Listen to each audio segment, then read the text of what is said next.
Huh? So, um, hello. Ako nga pala si CD. But you can call me CD. So, bale, pag-uusapan naman natin ngayon kung bakit ang ganda ng Pilipinas.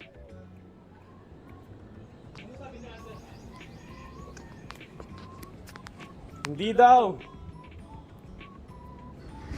Anyways, so guys, pag-usapan pala natin kung bakit ang ganda ng Pilipinas. So, ang una ko naisip ngayon is ganda ng Pilipinas kasi sa mga tanawin na binibigay niya.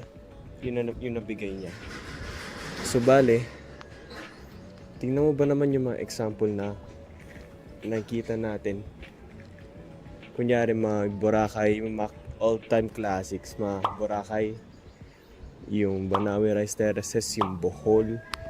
Like, alam nyo na yun. Ang gaganda na mga tanawin doon. Promise, hindi ka magsisisi. Kahit ako, di naman ako nakapunta sa mga places na yun. Di naman ako nakapunta sa... Pero, kung titignan mo sa mga pictures, ang ganda. Ang gaganda. Okay, next topic.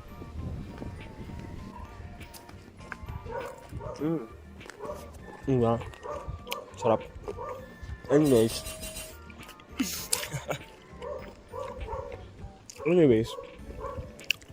Ang second topic naman natin is pagkain. Mga Pilipino food.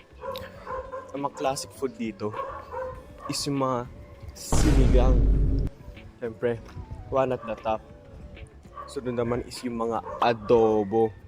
Yung lagi mong nakikita sa mga birthday party, ayun yung pansit. Oh my God, lagi ko nakikita yan. Okay, next topic.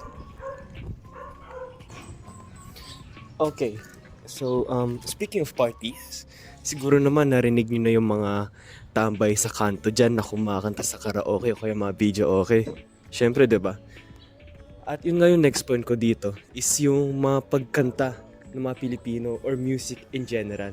Yung mga di natin makakalimutan mga banda kagaya ni Parokya ni Edgar, River Maya, Silent Sanctuary, Eraserheads, at iba pang mga all-time classics. Pero ang mga mas kilala kasi ngayon, mga December Avenue, Ben and Ben, Cup of Joe, Lola Amor, at syempre marami pa yan, as in lahat ng mga kanta nila ay magaganda.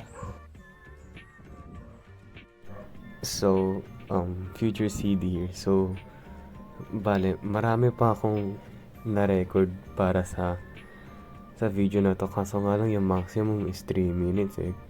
Pag-usapan ko pa sana pati yung mga transportation eh. Pero okay lang naman kasi, ayun, tapos na. Yun lang po. CD, this is CD, bye-bye.